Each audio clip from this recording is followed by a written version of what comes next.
నమస్కారం ఘంటారావానికి స్వాగతం. ముందుగా ప్రధాన అంశాలు. వైసీపీ పెద్దల ఆదేశాలతోనే ఇసుక టెండర్ల గోల్మాల్. ఏసీబీ విచారణలో వెంకట్రెడ్డి వెల్లడి.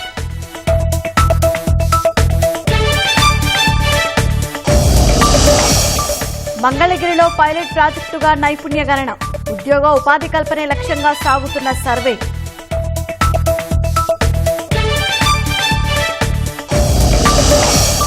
వైసీపీ పాలనలో దారుణంగా దెబ్బతిన్న రోడ్లు. రూపు కోల్పోయిన అంతర్జిల్లాల రహదారులు.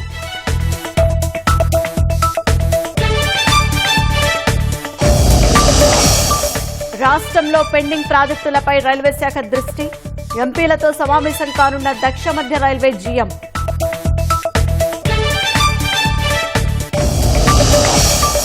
నేటి నుంచి శ్రీవారి బ్రహ్మోత్సవాలు. రాత్రికి పట్టు వస్త్రాలు సమర్పించనున్న సీఎం.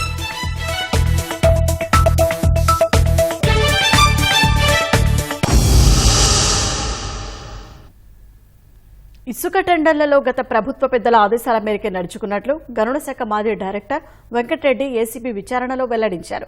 గత ప్రభుత్వ పెద్దలు చెప్పినట్లే అన్నీ చేశారని, తాను నిమిత్త మాత్రుడినని చెప్పినట్లు సమాచారం.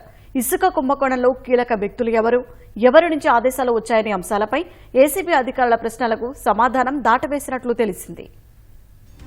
వైకాపా ప్రభుత్వ హయాంలో జరిగిన ఇసుక కుంభకోణానికి సంబంధించిన కేసులో నాటి గనుల శాఖ డైరెక్టర్ వెంకట్రెడ్డిని ఇటీవల అరెస్టు చేసిన ఏసీబీ అధికారులు మొదటి రోజు ఆయన్ను కస్టడీకి తీసుకుని సుదీర్ఘంగా విచారించారు.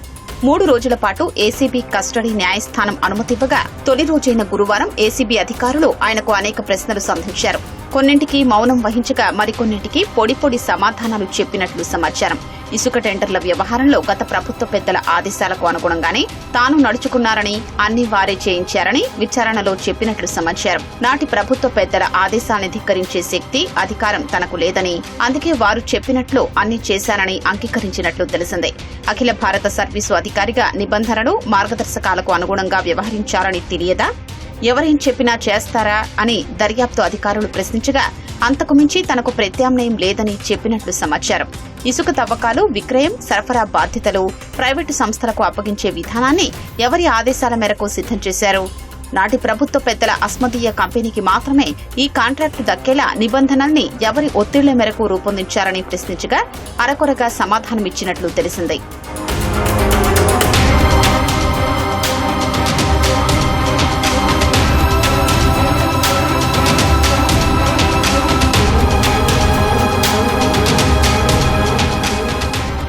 టెండరు నిబంధనలకు విరుద్ధంగా జయప్రకాష్ పవర్ వెంచర్స్ లిమిటెడ్ జేపీవీఎల్ సంస్థ టర్న్ కీ ఎంటర్ప్రైజెస్ కు ఇసుక తవ్వకాలు, విక్రయాలు, సరఫరా కాంట్రాక్ట్ ను సబ్లీజుకిస్తే మీరు ఎలా అంగీకరించారని ఏసీబీ అధికారులు ప్రశ్నించారు. జేపీవీఎల్ కాకుండా టర్న్ కీ సమర్పించిన బ్యాంకు గ్యారంటీల్ని ఎలా అనుమతించారని, సొంతంగా ఈ నిర్ణయం తీసుకున్నారా, ఎవరైనా ఒత్తిడి చేశారా నిలదీశారు. జేపీవీఎల్ ప్రభుత్వానికి వందల కోట్ల రూపాయల బకాయిలు చెల్లించాల్సి ఉన్నా అవేవీ వసూలు చేయకుండా 120 కోట్ల రూపాయల విలువైన బ్యాంకు గ్యారంటీలకు ఎలా వెనక్కిచ్చేశారని, అలా ఇవ్వాలని మీకు ఎవరు చెప్పారని ఏసీబీ అధికారులు అడగ్గా మీకు అన్నీ తెలుసని, తానేం చెప్పగలనో అవి చెప్పారని, ఇంతకుమించి ఏమీ అడగొద్దంటూ వెంకట్రెడ్డి సమాధానమిచ్చినట్లు సమాచారం. జేపీవీఎల్ సంస్థ ఆన్లైన్ వే బిల్లులు కాకుండా చేతిరాతతో బిల్లులు ఇస్తుంటే ఎందుకు నియంత్రించలేదని ప్రశ్నించగా ఉన్నత స్థాయి నుంచి ఆదేశాలు ఉన్నాయని వెంకట్రెడ్డి చెప్పినట్లు తెలిసింది. జేపీవీఎల్ సంస్థ ఇసుక తవ్వకాల కాంట్రాక్టు గడువు 2023 మే నెలతో ముగిసిన 2023 నవంబరు వరకు ఆ సంస్థే అనధికారికంగా తవ్వకాలు కొనసాగించేందుకు ఎందుకు అవకాశం కల్పించారని, అలా చెయ్యారని ఎవరు చెప్పారని ఏసీబీ అధికారులు ప్రశ్నించారు. ఆ సంస్థ ఇసుక రీచ్ల లీజు హద్దులు దాటేసి మరీ భారీ యంత్రాలతో తవ్వకాలు జరుపుతుంటే ఎందుకు అడ్డుకోలేదో సమాధానం చెప్పారన్నారు. పర్యావరణ అనుమతులు లేకుండానే ఇష్టానుసారంగా తవ్వకాలు చేపడుతుంటే ఎందుకు నిలువరించలేదని, సుప్రీంకోర్టు, జాతీయ హరిత ట్రైబ్యునల్ కళ్లకు గంతలు కట్టేలా తప్పుడు సమాచారం ఎందుకిచ్చారని, ఇవన్నీ మీ అంతట మీరే తీసుకున్న నిర్ణయాలా, ఎవరైనా ఆదేశించారా, వారి పేర్లు చెప్పండని ఏసీబీ అధికారులు అడగ్గా విచారణలో అన్నీ గుర్తించి ఉంటారని, ఎవరి ఆదేశాల మేరకు తాను నిర్ణయాలు తీసుకున్నానో తెలిసే ఉంటుందని వెంకట్రెడ్డి నర్మగర్భంగా సమాధానం చెప్పినట్లు తెలిసింది.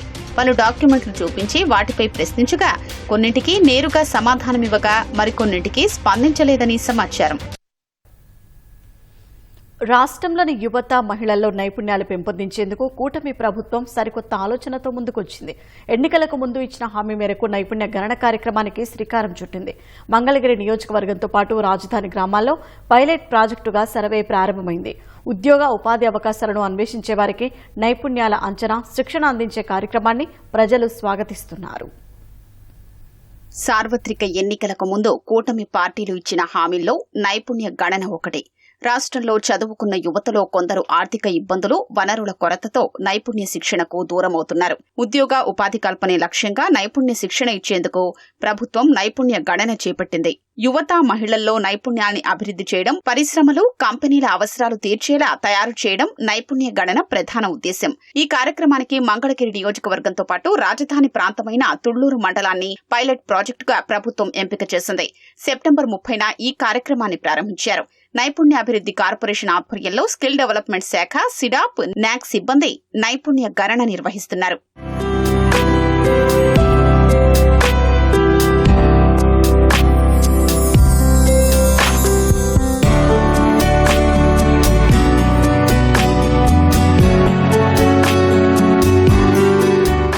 మంగళగిరి అర్బన్, తాడేపల్లి, దుగ్గిరాల, అలాగే రాజధాని ప్రాంతంలోని 16 గ్రామాల్ని కలిపి 5 భాగాలుగా విభజించారు.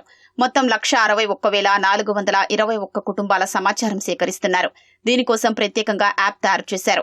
మొత్తం 675 సిబ్బంది సర్వేలో పాల్గొంటున్నారు. ఒక్కో వ్యక్తి నుంచి సేకరించిన సమాచారాన్ని యాప్లో నిక్షిప్తం చేస్తున్నారు. అక్షరాస్యుల కాదా, ఉద్యోగుల, చదువు పూర్తయిన ఉద్యోగం రానివారా, ఉద్యోగం సంఘటిత రంగమా, అసంఘటిత రంగమా, నిరుద్యోగుల విద్యార్హతలు, ఇలా 25 రకాల ప్రశ్నల ద్వారా సమాచారం సేకరిస్తున్నారు. 30 రోజుల్లో సర్వే పూర్తి చేయాలని లక్ష్యంగా పెట్టుకున్నారు. సర్వే ద్వారా సేకరించిన సమాచారం సుమారు 20 ఏళ్ల పాటు నైపుణ్య ఉపాధి కల్పనకు ఉపయోగపడుతుందని అధికారులు భావిస్తున్నారు. కొందరు చదువుకుని ఖాళీగా ఉండేవాళ్ళు ఉంటారు, కొంతమందికి చదువుకుని తక్కువ దీంట్లో ఉద్యోగం చేసేవాళ్ళు ఉంటారు, కొంతమంది తక్కువ జాబ్ యాక్చువల్గా చదువు లేకున్నా కూడా కొన్ని స్కిల్స్ ఉంటాయి. సో ఆర్గనైజ్డ్ సెక్టార్లో ఉంటారు, అన్ఆర్గనైజ్డ్ సెక్టార్లో ఉంటారు. వాళ్ళందరికీ కూడా వాళ్ళ యొక్క నైపుణ్యం ఏముంది, వాళ్ళు యాక్చువల్గా వాళ్ళకి అంబిషన్స్ ఏమున్నాయి అంటే స్కిల్ దీంట్లో ఏమైతే స్కిల్స్ తీసుకోవాలనుకుంటారు అంతా కూడా ఈ గణన ఒకటి చేపడుతున్నారు, సర్వే ఒకటి చెప్తున్నారు. దీనివల్ల మొత్తం కూడా ఒక మనకు ఎక్కడైతే గ్యాప్ ఎక్కడ ఉందో, స్కిల్ ఏ రిక్వైర్మెంట్లో గ్యాప్ ఉందో అవన్నీ కూడా అనలైజ్ చేస్తడం జరుగుతుంది. అనలైజ్ చేసిన తర్వాత దీని మీద ఒక పాలసీ డెసిషన్ గవర్నమెంట్ తీసుకుంటుంది. ఇప్పుడు మనకు సంబంధించిన వరకు దాదాపు మనకు మంగళగిరి తాడేపల్లి మున్సిపల్ కార్పొరేషన్లో అన్ని సచివాలయాల్లో స్టాఫ్ని కూడా దీనికి నియమించడం జరుగుతుంది. ఫస్ట్ ఇంతవరకు అయితే ఎక్కడ జరగలేదు. ఈ స్కిల్ సెన్స్ అనేది ఫస్ట్ టైం చేస్తున్నారు. దీనివల్ల మంచి ఒక ఎస్పెషల్లీ యూత్కి కానీ, తర్వాత అన్ఎంప్లాయిడ్ వాళ్ళకి కానీ, తర్వాత అండర్ ఎంప్లాయిడ్మెంట్ కానీ చాలా బెనిఫిట్ ఉండడానికి అవకాశం ఉంది. 15 ఏళ్ల నుంచి 59 ఏళ్ల మధ్య వయస్సున్న అందరి నైపుణ్యాల్ని లెక్కిస్తున్నారు. ఉద్యోగాల కోసం ఎదురు చూస్తున్న యువతే కాకుండా వ్యవసాయం సహా ఇతర వృత్తుల్ని నైపుణ్య గణనలోకి తీసుకుంటున్నారు. ఈ సర్వేపై ప్రజల నుంచి సానుకూలత వ్యక్తమవుతోంది. తమకు ఏ తరహా శిక్షణ కావాలో కూడా వారు చెబుతున్నారు. చాలా ఉపయోగపడుతుందండి. ప్రతి ఒక్క గ్రాడ్యుయేట్ కానీ, అండర్ గ్రాడ్యుయేట్ కానీ, పోస్ట్ గ్రాడ్యుయేట్ కానీ ఇలా గ్రాడ్యుయేట్ చేసి చాలా మంది ఖాళీగా ఉంటున్నారు. ఇలాంటి టైంలో మనకి ఈ గవర్నమెంట్ నుంచి స్కిల్ సెన్సెస్ అనే ప్రోగ్రాం ద్వారా మంగళగిరిని ఎంచుకోవడం జరిగింది, పైలట్ ప్రోగ్రాం ద్వారా. సో దాని ద్వారా ఏంటంటే మనకి ట్రైనింగ్ అనేది ఇవ్వడం ద్వారా చాలామంది నిరుద్యోగులకి చాలామందికి ఉపయోగపడుతుంది అనమాట. చాలామంది హైదరాబాద్లో మనకి ట్రైనింగ్ తీసుకోవాలని ఇలా అమీర్పేట అని ఇట్లా కేబీహెచ్పీ ఇలా చాలా ట్రైనింగ్లు తీసుకోవడానికి 30,000 35,000 అవుతుంది. సో అదే మనకి ఇక్కడ ఫ్రీగా ట్రైనింగ్ అందిస్తే చాలామందికి బిలో మిడిల్ క్లాస్ అనే వాళ్ళకి చాలా ఉపయోగపడుతుందని నా ఆలోచన. మనకు ఇప్పుడు కంప్యూటర్ సైన్స్ చేసాం, దాంట్లో మనం ఏం చేయాలనుకుంటున్నాం, నీ ఏ స్కిల్ ఓరియంటెడ్ ద్వారా చేయాలనుకుంటున్నాం అనేది చూసి దాన్ని బట్టి మనకి అందజేస్తారు ఆ స్కిల్ అనేది. మనం ఒకవేళ బిజినెస్ ఇంట్రెస్ట్ ఉందంటే ఆంటర్ప్రినర్ స్కిల్స్ ఏమన్నా కావాలా, కావాలంటే అవి అందజేయడానికి రెడీగా ఉంటారు వాళ్ళు. అంటే మాకు ఏమైనా నేర్చుకోవాలని ఇంట్రెస్ట్ వేటిలో ఉందో కనుక్కొని దాని గురించి మేము ఏదైతే చేయాలి అనుకుంటున్నామో వాటి గురించి ప్రోత్సహిస్తున్నారు, చెప్తున్నారు. మీకు దేంట్లో అంటే నేర్చుకోవాలనుకుంటున్నారో చెప్తే దాని గురించి మేము ప్రభుత్వానికి చెప్తామండి అని సర్వే చేసుకుంటున్నారు. మేము కంప్యూటర్లో స్కిల్స్ ఏమైనా నేర్పిస్తారేమో, మాకు ఏదైనా రేపు ఉపయోగపడుతుంది జాబ్ పరంగా అని మేము అడుగుతున్నాము. బీటెక్ చేశాను, ప్రస్తుతానికి ఖాళీ. అది ప్రస్తుతానికి ఏమైనా జాబ్ వస్తాయని, ఏమైనా సాఫ్ట్వేర్ సైడ్ అలాంటిది ఏమైనా ట్రైనింగ్ ఇచ్చి కోచింగ్ లాంటివి ఇచ్చి ప్రభుత్వ ఉద్యోగాలు ఏమైనా కల్పిస్తే బాగుంటుంది. పైలట్ ప్రాజెక్టులో క్షేత్రస్థాయిలో తలెత్తే సమస్యల్ని సరిదిద్ది రాష్ట్ర వ్యాప్తంగా స్కిల్ సెన్సస్ ప్రక్రియను ప్రారంభించనున్నారు. వైసీపీ హయాంలో గత 5 ఏళ్లు రహదారుల నిర్మాణాలు జరగకపోవడంతో ప్రజలు తీవ్ర అవస్థలు పడుతున్నారు. ఏలూరు నుంచి కృష్ణా జిల్లాను కలిపే రహదారి దారుణంగా మారింది. రోడ్డు మొత్తం గుంతలు గోతులు పడి ప్రయాణికులు నిత్యం నరకం అనుభవిస్తున్నారు. ఏలూరు నుంచి వంగాయగూడెం, కొత్తూరు, పెదపాడు మీదుగా పెరికేడు వరకు రహదారి విస్తరణకు గత తెలుగుదేశం ప్రభుత్వం హయాంలో అడుగులు పడ్డాయి. 18 కిలోమీటర్ల దూరానికి 58,27,00,000 రూపాయలతో రోడ్ల విస్తరణకు అనుమతులు మంజూరయ్యాయి. ఆ తరువాత వచ్చిన వైసీపీ ప్రభుత్వం ఆ పనులకు ఎక్కడికక్కడా నిలిపేసింది. ఏలూరుతో పాటు కృష్ణా జిల్లా ప్రజలకు సైతం ఉపయోగకరంగా ఉండే ఈ రహదారి విస్తరణ పనుల్ని గత పాలకులు పట్టించుకోలేదు. ఏలూరు నుంచి పెదపాడు మీదుగా పెరికేడు వరకు రాకపోకలు సాగించే ప్రజలు నిత్యం నరకయాతన అనుభవించాల్సి వస్తోంది. వర్షం కురిస్తే రహదారిపై ప్రయాణం సాహసమే అవుతోంది. గోతుల్లో వర్షపు నీరు నిలిచిపోవడంతో వాహన చోదకులు ప్రమాదాల బారిన పడడం నిత్యకృత్యంగా మారింది.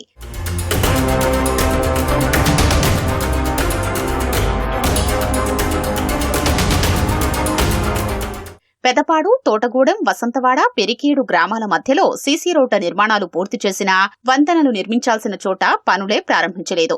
పనులు నిలిచిపోవడంతో ఈ మార్గంలో ప్రయాణించాలంటే ప్రజలు హడలిపోతున్నారు. రహదారి మొత్తం గుంతలమయం కావడంతో వాహనదారులు తీవ్ర ఇబ్బందులు పడుతున్నారు. రోడ్డు పూర్తిగా ధ్వంసం కావడంతో ఏదైనా వాహనం విడితే చాలు దాని వెనుక నుంచి వచ్చే దుమ్ము ధూళితో ఎదురుగా ఏ వాహనం వస్తుందో కనిపించక వాహనదారులు తీవ్ర అవస్థలు ఎదుర్కొంటున్నారు. ఇప్పుడేనండి మరి ఇంత అధ్వానంగా ఉంది, ఎవరు పట్టించుకుంటారా? ఆటో ఎక్కాలంటేనే భయం వేస్తుంది. అసలు మనిషిని అంతా కుదిపేసి ఇది 4-5 ఏళ్ల పైనుంచి ఇప్పటి నుంచే మీకు తెలుసు చేయాలి. మరి ధర్మం అది. ఒక 6 ఏళ్ల మట్టి శాంతం పోయింది రోడ్డు ఇది. ఈ రోడ్ లో డీజిల్ కూడా రావట్లా. 4-5 ఎక్కించుకుంటాం, ఛార్జీలు పెంచేసామని చెప్పి వాళ్ళు గోల పెడతాం.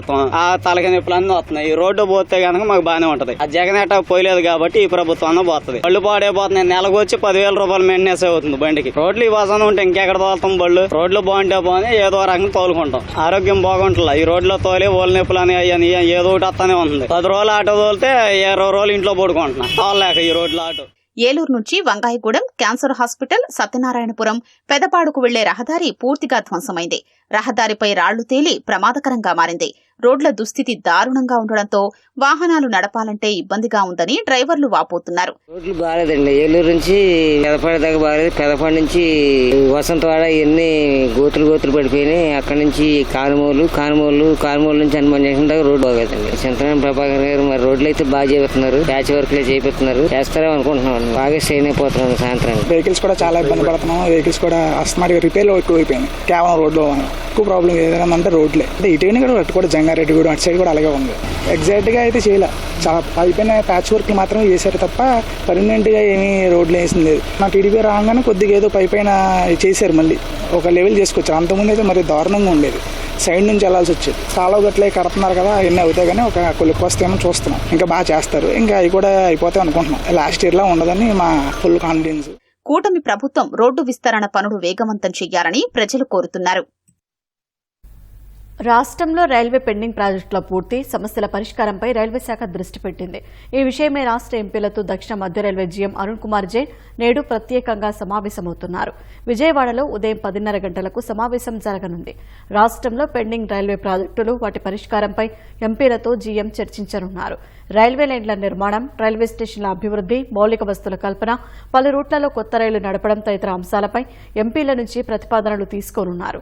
ప్రస్తుత బడ్జెట్లో నిధులు కేటాయించడం సహా వచ్చే రైల్వే బడ్జెట్లో అవసరమైన నిధుల కోసం రైల్వే బోర్డుకు జీఎం ప్రతిపాదనలు పంపనున్నారు. గత 5 ఏళ్లు రైల్వే ప్రాజెక్టులకు కేంద్రం నిధులిచ్చినా రాష్ట్రం వాటా ఇవ్వకపోవడంతో అనేక పనులు పెండింగ్లోనే ఉండిపోయాయి. రాష్ట్రంలో కూటమి ప్రభుత్వం ఏర్పాటయ్యాక పెండింగ్ ప్రాజెక్టులను అత్యంత ప్రాధాన్యాంశంగా తీసుకున్నారు. ఇప్పటికే అమరావతి రైల్వే లైన్ సహా పలు కీలక రైలు మార్గాలపై కేంద్ర బడ్జెట్లో నిధులు కేటాయించేలా చర్యలు తీసుకున్నారు. పెండింగ్ ప్రాజెక్టులకు రాష్ట్ర వాటా నిధుల కేటాయింపునకు చర్యలు తీసుకుంటున్నారు. ఈ పరిస్థితిలో నేటి సమావేశంలో ఎంపీలతో రైల్వే అభివృద్ది పనులపై జీఎం చర్చించి పనులను వేగవంతం చేయనున్నారు. ఆయన ఓ ప్రభుత్వ ఉద్యోగి. పర్యావరణం, పరిసరాల శుభ్రత అంటే అందరికంటే ముందుంటాడు. 6 ఏళ్ల క్రితం మొదలుపెట్టిన స్వచ్ఛతా ఉద్యమం నేటికే కొనసాగిస్తున్నారు. ఓ కాలనీని దత్తత తీసుకుని స్వచ్ఛతా సేవతో పాటు మొక్కలు పెంచుతున్నారు. అనంతపురం జిల్లా వినియోగదారుల కౌన్సిల్లో కోర్టులో స్టెనోగా పనిచేస్తున్న ఆయన నగరపాలక సంస్థ పారిశుద్ధ్య ఉద్యానవనాల కార్మికుల కంటే భిన్నగా సేవలందిస్తూ స్థానికుల అభిమానం చూరగొంటున్నారు. ఒకప్పుడు అనంతపురం నగరంలోని హౌసింగ్ బోర్డు కాలనీలో మురుగునీరు రోడ్డెక్కి పారేది. ప్రభుత్వ ఉద్యోగి విజయభాస్కర్ రెడ్డి కృషితో హౌసింగ్ బోర్డు కాలనీలో ఎవ్వరూ ఊహించని విధంగా మురుగు కనుమరుగై పచ్చదనంతో కలకల్లాడుతోంది. కాలనీలో సుమారు కిలోమీటర్ మేర మురుగు కాల్వపై రోడ్డుకు ఇరువైపులా విజయభాస్కర్ రెడ్డి మొక్కను నాటారు. ఆయన నాటిన మొక్కలు ప్రస్తుతం వృక్షాలయ్యాయి. పారిశుద్ధ్య కార్మికుల తరహాలో రెడ్డి రోజూ పార పట్టుకుని ఉదయాన్నే హౌసింగ్ బోర్డులో ప్రత్యక్షమవుతారు. కాలనీలోని ప్రధాన మురుగు కాల్వలో ప్లాస్టిక్ కవర్లు అడ్డుపడిన చెత్తను తొలగించడంతో ఆయన దినచర్య మొదలవుతుంది. కాలువ గట్టుపై నాటిన మొక్కలకు నీరు పోస్తూ వాటిని పరిరక్షిస్తారు. ప్రజలకు స్వచ్ఛమైన గాలి, పచ్చదనం అందించారని 6 ఏళ్లుగా హౌసింగ్ బోర్డులో సేవ చేస్తున్నారని భాస్కర్ రెడ్డి తెలిపారు. హౌసింగ్ బోర్డు ఏరియా ఎంచుకున్నాను. క్లీన్ అండ్ గ్రీన్గా ఇక్కడ చెట్లు నాటడము, ఆ డ్రైనేజ్ వాటర్కు ఏదైనా అడ్డపడేటే తీసేయడము, అదే నీళ్లు చెట్లకు పోయడము, క్లీన్ అండ్ గ్రీన్గా ఉండాలనే ఉద్దేశంతో, ప్రజలందరూ ఆరోగ్యంగా ఉండాలనే ఉద్దేశంతో నేను ఇది ప్రారంభించాను. 6 ఇయర్స్ నుంచి నేను ఉద్యోగరైతే డిస్ట్రిక్ట్ కన్జ్యూమర్ కమిషన్లో స్టెనోగ్రాఫర్గా పనిచేస్తున్నాను. వేప చెట్లు, నేను బొగడా చెట్లు, కానగ చెట్లు, షో చెట్లు, గన్నేరు చెట్లు, కొన్ని రకరకాల చెట్లు నాటుతాను సార్. కాలనీ వాసులు కూడా కొద్దిగా కోఆపరేషన్ ఉంది. ఇంకా కొద్దిగా కోఆపరేషన్ ఉంటే ఇంకా నేను బాగా చేయగలుగుతాను సార్. ప్రతిరోజు ఉదయమే టెన్షన్గా 6 గంటలకు వస్తాడు. వచ్చి మొత్తం ఈ కాలువల వెంబడి ఉన్నటువంటి ఆ సైడ్ మొత్తాన్ని ఎక్కడ ఏవైనా ఆ కాలువకి అడ్డంగా పడినా వాటిని తీసివేయటం, చెట్లు తెచ్చేసి ఒకరిద్దరు పార్టిసిపేషన్ తోటి ఎవరైనా హెల్ప్ చేస్తే వాళ్ళతో పాటు కలిసి ఈ ప్లాంటేషన్ అంతా చేయటం అనేది జరిగింది.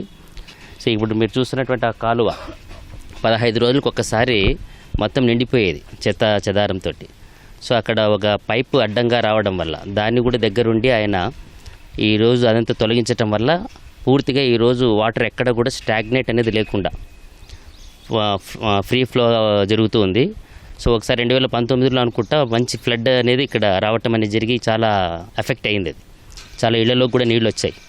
ఆ పరిస్థితి నుంచి ఆయన గమనించి కాలువకు కొంచెం హైట్ చేసి ఆ వాటర్ ఫ్రీగా ఫ్లో అయ్యేటట్టు చేయటం అనేది కూడా జరిగింది. దాదాపు ఆయన సొంత ఖర్చులతో చేస్తూ ఉన్నాడు. విజయభాస్కర్ రెడ్డిది వైఎస్ఆర్ జిల్లా. కోర్టులో ఉద్యోగరీత్యా అనంతపురంలో స్థిరపడ్డారు. తాను నివాసం ఉండే కాలనీ నుంచి రోజు హౌసింగ్ బోర్డు కాలనీకి వెళ్లి సుమారు 2.5 గంటలు స్వచ్ఛ సేవా పనులు చేస్తుంటారని కాలనీవాసులు చెబుతున్నారు. మురుగు కూపంగా ఉండే హౌసింగ్ బోర్డు కాలనీలో విజయభాస్కర్ రెడ్డి చెట్లను నాటి ఆహ్లాదంగా మార్చారని ఆయన్ను స్థానికులు అభినందిస్తున్నారు. 2017లో ఇక్కడ హౌస్ కట్టించాం సార్. ఒకప్పుడు అక్కడ ఈ వీధిలో తిరగాలంటే చాలా భయం వేసేది. జనాలు కూడా తిరిగేవాళ్ళు కాదు, ప్రజలు కూడా. సో సార్ వచ్చినప్పటి నుంచి సార్ చేస్తున్నారు. ఇక్కడ వేరే కాలనీస్ అన్నీ చాలా నీట్గా చేసేవారు సారు. తర్వాత మరి ఈ కాలనీ తీసుకున్నారు. ఈ కాలనీలో కూడా చెట్లన్నీ నాటించారు, రోడ్స్ అన్నీ క్లీన్ చేయించారు. తర్వాత ఇక్కడ లైట్ ఉండలేదు సార్, మాకి ఇక్కడ లైట్ వేయించారు సార్కి. సో ఎక్కడ అశుభ్రత కనిపించినా కానీ వెంటనే వెళ్ళి వీళ్ళని పిలుచుకొని పోయి క్లీన్ చేయించి దాన్ని పరిసరాలన్నింటినీ నీట్గా చేయించేవారు.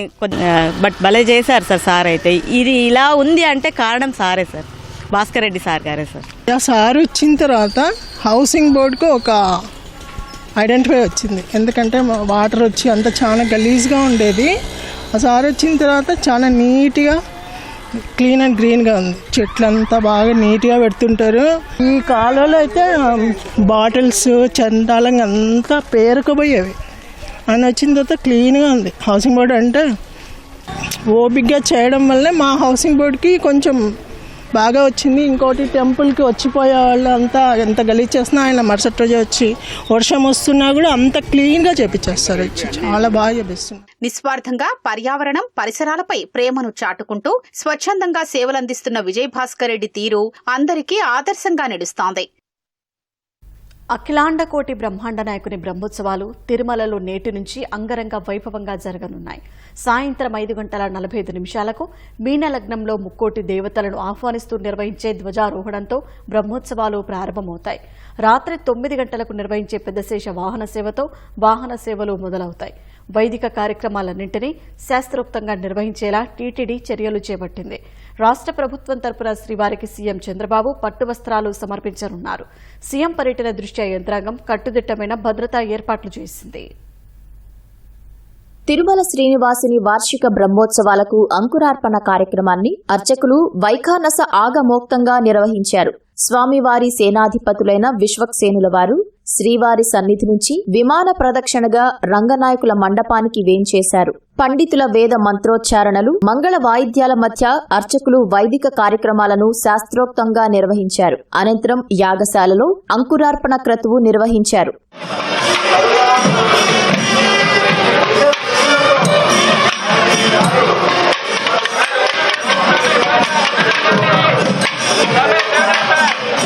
తొమ్మిది రోజుల పాటు జరిగే బ్రహ్మోత్సవాలకు నేడు మీన లగ్నంలో ముక్కోటి దేవతలను ఆహ్వానం పలుకుతూ ధ్వజపటం ఎగురవేస్తారు.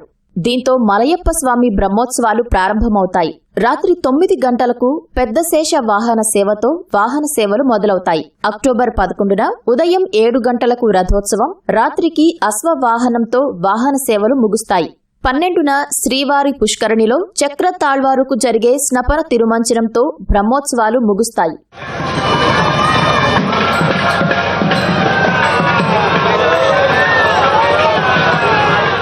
శ్రీవారి బ్రహ్మోత్సవాలను వైభవంగా నిర్వహించేందుకు టీటీడీ ఏర్పాట్లు చేసింది.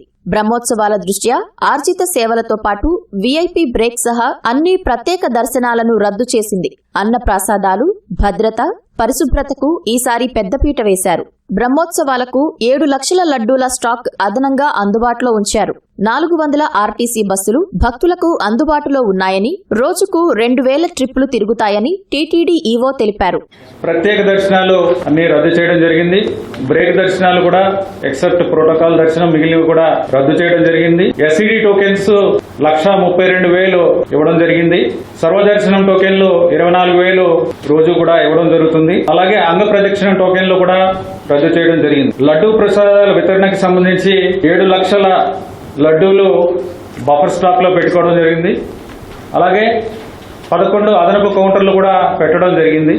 అంటే మొత్తం 65 కౌంటర్ల ద్వారా భక్తులకు ఇబ్బంది లేకుండా లడ్డూల వితరణ జరుగుతుంది. అలాగే భద్రతకు సంబంధించి 1250 మంది టీటీడీ సిబ్బంది, అలాగే 3900 మంది పోలీసు సిబ్బంది కూడా దీంట్లో పాల్గొంటున్నారు. అలాగే సీసీ కెమెరాల ద్వారా ఈ ఏర్పాట్లన్నీ కూడా ఎక్కడైనా ఏమైనా ఇబ్బంది ఉంటే వాటిని పర్యవేక్షించడం కంట్రోల్ రూమ్ ద్వారా ఇవన్నీ కూడా చేయడం జరుగుతుంది. బ్రహ్మోత్సవాలకు పోలీసులు కట్టుదిట్టమైన భద్రతా ఏర్పాట్లు చేశారు. గ్యాలరీల్లో తోపులాటలు జరగకుండా చర్యలు చేపట్టారు. చిన్నపిల్లలు, వృద్ధులకు జియో ట్యాగింగ్ తప్పనిసరి చేశారు. సీఎం చంద్రబాబు పర్యటన దృష్ట్యా గట్టి భద్రతా చర్యలు చేపట్టినట్లు ఎస్పీ వెల్లడించారు. 8వ తారీఖున గరుడోత్సవం జరగబోతోంది. 12వ తారీఖున చక్రస్నానం జరగబోతోంది. వీటన్నిటికీ కూడా చాలా పకడ్బందీగా బందోబస్తు ఏర్పాటు చేయడం జరిగింది. ముఖ్యంగా సెక్యూరిటీ కానీ, ట్రాఫిక్ నియంత్రణ కానీ ఇవన్నింటినీ కూడా ప్రాపర్గా ప్లేస్ టు ప్లేస్ బందోబస్తు ప్లేస్ చేయడం జరిగింది. ప్రతి ఆఫీసర్ని కూడా చాలా ప్రశాంతమైన వాతావరణంలో చాలా మంచి దిగ్విజయమైన శ్రీవారి బ్రహ్మోత్సవాలు జరపడానికి కావాల్సిన అన్ని ఏర్పాట్లు చేయడం జరిగింది. బ్రహ్మోత్సవాల వేళ తిరుమలలో దీపాలంకరణలు భక్తులకు కనువిందు చేస్తున్నాయి. 5 ఏళ్ల తర్వాత శ్రీవారి ఆలయంతో పాటు పరిసర ప్రాంతాలు దేదీప్యమానంగా వెలుగులీనుతున్నాయి. శ్రీవారి ఆలయంతో పాటు తిరువీధుల్లో ప్రధాన కూడళ్లలో ఏర్పాటు చేసిన విద్యుత్ దేవతామూర్తుల రూపాలు యాత్రికులకు కనువిందు చేస్తున్నాయి. ఏర్పడన సురలనిటు వలగెలిచే ఆర్పులు బొబ్బలు నవే వినుడు ఏర్పడన సురలనిటు వలగెలిచే. శ్రీవారి బ్రహ్మోత్సవాల్లో పాల్గొనేందుకు ముఖ్యమంత్రి చంద్రబాబు నేడు తిరుమల వెళ్లనున్నారు. రాత్రికి సతీ సమేతంగా రాష్ట్ర ప్రభుత్వం తరపున స్వామివారికి పట్టు వస్త్రాలు సమర్పిస్తారు. ముందుగా తిరుపతి చేరుకున్న సీఎం అక్కడ బేడి ఆంజనేయ స్వామిని దర్శించుకుంటారు. తర్వాత తిరుమలకు చేరుకుని స్వామివారి దర్శనం చేసుకుంటారు. రాత్రికి అక్కడే బస చేస్తారు. రేపు తిరుమలలో పలు అభివృద్ధి కార్యక్రమాలకు సీఎం శ్రీకారం చుడతారు. భక్తులకు కల్పించే అన్న ప్రసాదానికి సంబంధించి అత్యాధునిక వకులమాత సెంట్రలైజ్డ్ కిచెన్ను చంద్రబాబు ప్రారంభిస్తారు.